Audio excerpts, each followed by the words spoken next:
आज की कहानी है अफ्रीका में चल रहे रंगभेद से लड़ने वाले दो एक्टिविस्ट के बारे में।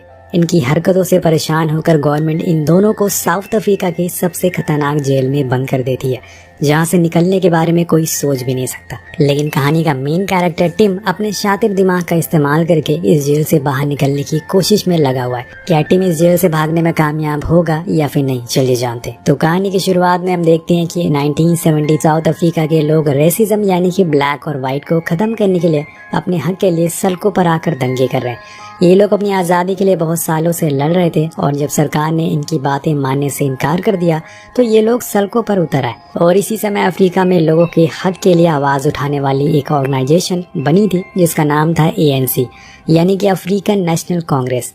इस ऑर्गेनाइजेशन के साथ काम करने वाले दो एक्टिव जेंकिन और स्टीफन ली ने आंदोलन शुरू करने के लिए पैम्फलेट बांटना चालू कर दिया, लेकिन कोई भी इनकी बातों को सुनने के लिए तैयार नहीं था और इसीलिए इन्होंने लोगों तक अपने पैम्फलेट पहुंचाने के लिए एक अनोखे आइडिया का इस्तेमाल किया। ये शहर की अलग अलग जगहों पर पैम्फलेट को बैग में भर कर रख देते थे और इन पैम्फलेट के नीचे एक बॉम्ब मशीन को टाइमर सेट कर देते थे। बैग रखने के बाद स्टीफन टिम को यहाँ से निकलने के लिए कहता है, लेकिन टिम ये तमाशा देखना चाहता है, वो भी अपनी आंखों से, इसलिए वो वहीं रुकता है। अब बॉम्ब के फटने पर पैम्फलेट हवा में उड़ने लगते हैं और सभी लोग इन्हें पढ़ने लग जाते हैं।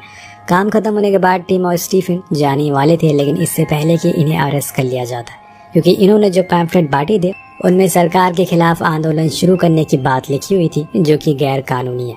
गिरफ्तारी के बाद पता चलने पर टिम की गर्लफ्रेंड पुलिस स्टेशन में आती है और उसके जूते में चुपके से कुछ पैसे छुपा देती है ताकि वो उसके काम आ सके।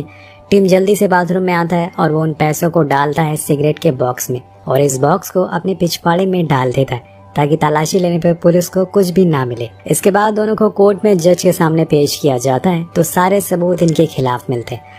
टिम पर यह आरोप लगा था उसने 216 बारूद बनाए थे, इसलिए उसे 12 साल की सजा सुनाई जाती है और स्टीफन ने हर कदम पर टिम का साथ दिया और इसीलिए उसे 8 साल की सजा होती है। जज की बातें सुनकर स्टीफन का दिमाग काम करना बंद कर देता है और जब उसे जेल में शिफ्ट करने का समय आता है तो इतना ज्यादा वो घबरा जाता है तो उसे एक खिड़की दिखाई देती है और वो भागने के लिए वो बिना सोचे समझे खिड़की से नीचे कूद जाता है। लेकिन जब वो नीचे जाता है तो पहले से उसे डराने के लिए ऊपर से एक ऑफिसर उस पर गोलियां चलाने लगता है और फिर दूसरा ऑफिसर उसकी जमकर पिटाई करता है। अब इसके बाद इन दोनों को प्रिटोरिया प्रिजन लाया जाता है जहां प्रिजन का वार्डन, जिसे सब लोग कैप्टन कहकर बुलाते हैं, वो इन्हें प्रिजन के रूल बताता है और इन्हें देशद्रोही कहता है क्योंकि ये लोग व्हाइट होने के बावजूद काले लोगों के हक के लिए लड़ रहे थे। फिर कैप्टन इन्हें गार्ड के हवाले कर देता है जिसका नाम था माइनियर। जब माइनियर इन्हें सेल तक ले जाता है तो टिम रास्ते में आने वाले सभी दरवाजों को बड़े ध्यान से देख और वहाँ खड़े हुए गार्ड की गिनती भी कर लेता है। अब जब इन्हें सेल के अंदर डाला जाता है तो टिम देखता है कि सेल को ग्रिल के दरवाजे से बंद किया गया है और ग्रिल के बाहर मेटल का बहुत बड़ा दरवाजा लगा हुआ है। जाने से पहले माइनियर इन्हें दोबारा रूल बताता है और कहता है कि अपने सेल को हमेशा साफ रखना क्योंकि जरा सी भी गंदगी मिलने पर तुम्हें सजा दी जा सकती है।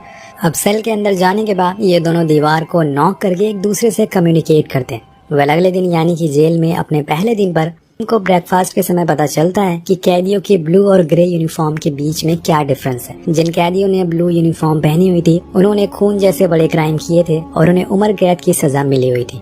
वहीं जिन लोगों ने ग्रे यूनिफॉर्म पहनी थी वो सभी पॉलिटिकल एक्टिविस्ट होते हैं जिन्हें 5 से 20 साल तक सजा मिली हुई थी। ब्रेकफास्ट के समय इन दोनों को डैनियल नाम का बहुत बड़ा पॉलिटिकल एक्टिविस्ट मिलता है। टिम उसे अपनी और स्टीफन की सजा के बारे में बताता है लेकिन वो कहता है कि वो इतने समय तक यहाँ नहीं टिकने वाला। इसके बाद अगली सुबह डैनियल रनिंग करते वक्त इन दोनों से दोबारा मिलता है तो वो इन्हें बताता है कि अगर तुम दीवार को पार करके भागना चाहते हो तो इसके बारे में सोचना भी मत क्योंकि यहाँ की दीवार 20 फीट ऊंची है और ऊपर सिक्योरिटी गार्ड के साथ स्नाइपर भी तैनात है, इसलिए यहाँ से भाग पाना लगभग इम्पॉसिबल है। डैनियल उन्हें ये भी बताता है कि यहाँ से सुरंग बनाकर निकलना भी नामुमकिन है क्योंकि ये जेल इतना बड़ा है कि सुरंग खोद कर बाहर जाने में कई साल लग जाएंगे। अब इन तीनों की बातें सुनकर डैनियल के जात लियोनार्ड नाम का एक फ्रेंच कैदी इनके पास आता है। वो इन्हें बताता है कि तुम्हें कभी भी डैनियल की बात नहीं सुननी चाहिए क्योंकि वो यहाँ आने वाले उन लोगों को हमेशा डिमोटिवेट करता है जो यहाँ से भागना चाहते हैं। वो कहता है कि अगर तुम यहाँ से भागने का प्लान बना रहे हो तो मैं इस प्लान में तुम्हारा साथ दूंगा, इसके बदले में तुम्हें जो भी मदद चाहिए वो मैं दे सकता हूँ। इस तरह से ये तीनों एक टीम बन जाते हैं और तभी कैप्टन इन्हें बात करते हुआ देख लेता है और उसे इन पर शक होता है कि आने वाले समय पर कुछ जरूर गड़बड़ करने वाले। खैर सेल में जाने के बाद टिम सबसे पहले अपने पिछवाड़े से सिगरेट बॉक्स में रखे हुए पैकेट को निकालता है, क्योंकि डैनियल ने उसे बताया था कि ज्यादा दिनों तक बॉक्स पीछे रखने से इन्फेक्शन हो सकता है। अब टिम रात भर दरवाजे के लॉक को देखकर सोचता रहता है कि इसे कैसे खोला जाए। इसी तरह से 23 दिनों तक सोचने के बाद रात को उसके दिमाग में एक आइडिया आता है कि अगर वो जेल के सभी दरवाजों की डुप्लीकेट चाबी बना ले तो वो आसानी से यहाँ से भाग सकता। अगले दिन नहाते समय टिम अपने दोनों साथियों को बताता है कि वो लकड़ी की चाबी बनाकर दरवाजे को खोलेंगे, लेकिन लियोनार्ड उसकी बातों को सीरियस नहीं लेता, क्योंकि वो बताता है कि यहाँ बहुत सारे दरवाजे और उनकी चाबियां बनाने में इतनी सारी लकड़ी का मिलना मुश्किल है। लेकिन स्टीफन बताता है कि हमें वर्कशॉप से लकड़ियों का जुगाड़ हो सकता है। अब जैसे जैसे दिन बीतने लगते हैं वैसे ही मौके मिलने पर टिम सिक्योरिटी गार्ड के पास चाबी देख कर हर रात उसकी ड्राइंग बना लेता है और इसी तरह से 74 दिन तक चाबियों को ऑब्जर्व करने के बाद फाइनली उसकी ड्राइंग बनकर तैयार हो जाती है। तो वो वर्कशॉप में छोटी छोटी लकड़ियों लेकर चाबी बनाने में लग जाता है। तभी बेल रिंग होने लगती है, जिसका मतलब था कि वर्कशॉप पर शिफ्ट बदलने वाली है। अब इन लकड़ियों को अपने साथ ले जाने के लिए टिम उसे अपने थर्मस में भर लेता है और ये लकड़ी के टुकड़े हिल नहीं सकते, इसलिए टिम उसके ऊपर कपड़ा दबा देता है। लेकिन वापस आते समय माइनियर को उसके ऊपर शक होता है, इसलिए वो थर्मस का पानी निकाल कर उसे हिलाकर चेक करता है, लेकिन अंदर से कोई भी आवाज नहीं आती, इसलिए वो टिम को छोड़ देता है। अब सेल में जाने के बाद टिम उन लकड़ी के टुकड़ों को जोड़कर फाइनली चाबी बना लेता है और आधी रात में वो अंदर लगे हुए ग्रिल को खोल लेता है। अब चाबी के आइडिया को काम करता देख टिम बहुत ज्यादा खुश होता है कि वो सही रास्ते पर जा रहा है, लेकिन जब वो बाहर बना हुआ मेटल का दरवाजा देखता है तो निराश हो जाता है, क्योंकि उस दरवाजे का लॉक बाहर की साइड से खुलता है। लेकिन यहाँ दोस्तों टिम ने निराश होकर हार नहीं मानी थी। वो कुछ दिन और कोशिश करता है और उस दरवाजे की भी चाबी बना लेता है। और अगले दिन जब जेल के सभी कैदी कॉरिडोर की सफाई कर रहे होते हैं तब टिम अपनी चाबी को टेस्ट करता है और लियोनार्ड दूसरे दरवाजे पर पहरा दे रहा था।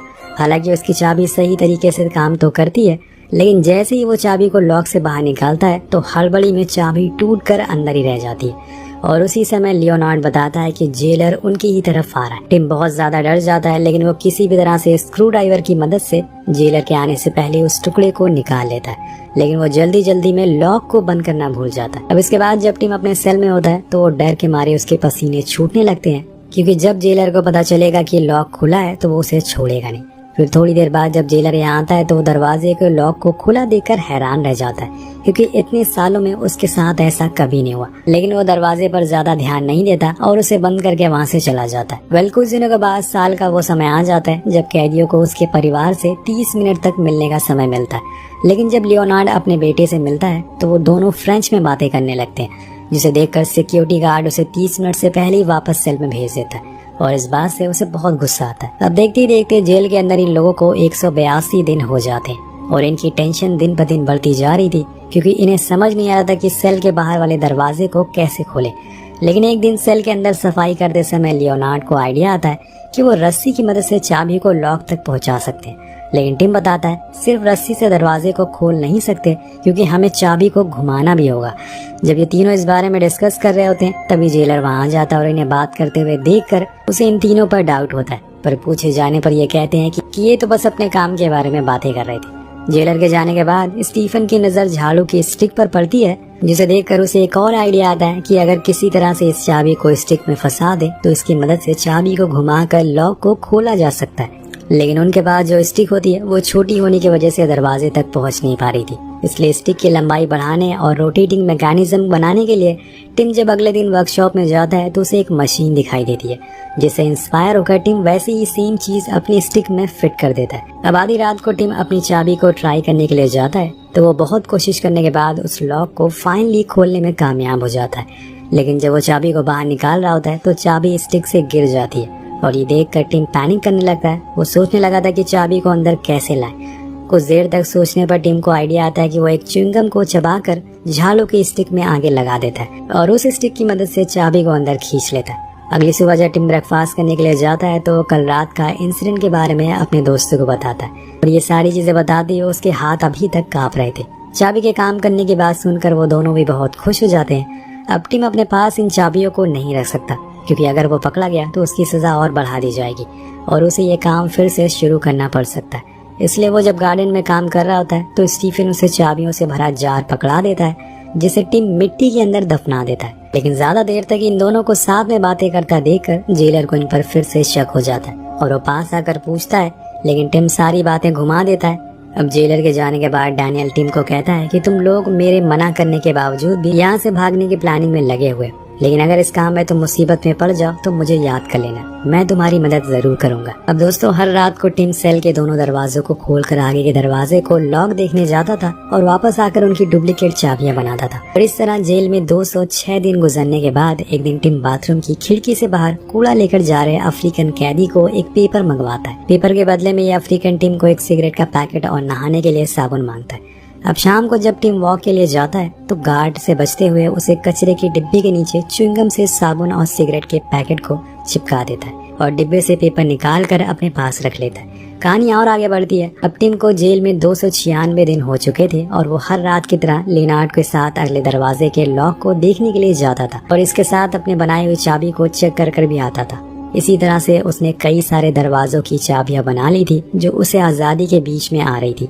जब अपने फ्लोर के सभी दरवाजे खोलने के बाद ग्राउंड फ्लोर के दरवाजे को देखने के लिए नीचे जाता है तो उन्हें सामने से एक मोटे सिक्योरिटी गार्ड के आने की आवाज सुनाई देती है। इससे छिपने के लिए दोनों स्टेयर के पास बने हुए छोटे से स्टोर रूम में चले जाते हैं और इस स्टोर रूम के अंदर की तरफ कोई हैंडल नहीं होता, इसलिए लियोनार्ड एक बोल्ट की मदद से दरवाजे को पकड़े रखता है। अब इनकी जान अटकी हुई थी, अगर ये पकड़े गए तो इतनी दिनों की मेहनत सब कुछ बर्बाद हो जाएगी। लेकिन इनकी जान बच जाती है और सिक्योरिटी गार्ड के जाने के बाद टिम और लियोनार्ड सभी चाबियों को इकट्ठा करके वापस अपने सेल में आ जाते हैं। टिम सेल की चाबी के टुकड़े करके एक कप में डाल देता है। अब पूरी रात जागने के कारण ये दोनों अगले दिन ज्यादा देर तक सोते रहते हैं। जब माइनियर को इसका पता चलता है तो उसे इन पर शक होता है कि ये रात को कुछ प्लानिंग जरूर कर रहे हैं, इसलिए वो सभी कैदियों को सेल से बाहर निकाल उनके सेल की अच्छे से तलाशी करता है। टिम के सेल की तलाशी करते वक्त माइनियर के हाथ से वो कप गिर जाता है जिसमें चाबी के टुकड़े रखे हुए थे। जब माइनियर उससे लकड़ी के बारे में पूछता है तो टिम बड़ी ही होशियारी से कहता है कि यह टुकड़ा फोटो स्टैंड में काम आता है।